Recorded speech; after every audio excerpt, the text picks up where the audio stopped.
আসসালামু আলাইকুম রহমতুল্লাহ। আপনি কি নবীজিকে মিস করেন? ব্যস্ততার ভিড়ে হয়তো মনেই করা হয় না, কিন্তু আপনি জানলে অবাক হবেন, নবীজি 1400 বছর আগে আপনার কথা ভেবে কাঁদতেন।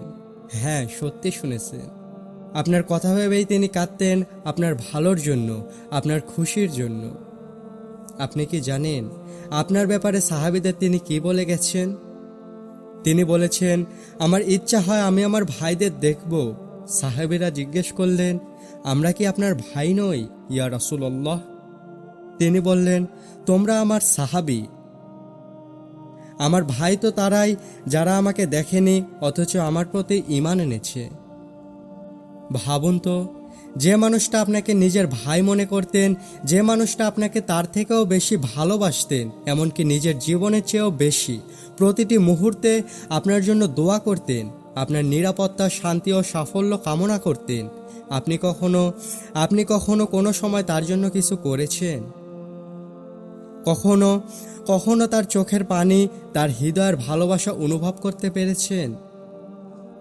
অথচ তার ভালোবাসা এত বিশাল ছিল, এত নিঃস্বার্থপূর্ণ ছিল যে আপনার মুক্তির জন্য তিনি নিজের সব কিছু বিসর্জন দিয়েছেন।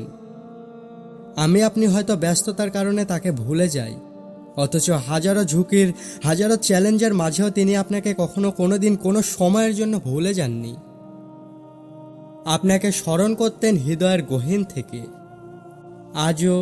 আজও যদি আপনি শুধু এক মুহূর্তে থেমে তার কথা মনে করেন, তার ভালোবাসা অনুভব করেন, আপনি পাবেন সেই সুখ, সেই শান্তি যা পৃথিবীর কোনো কিছুর সঙ্গে তুলনা হয় না।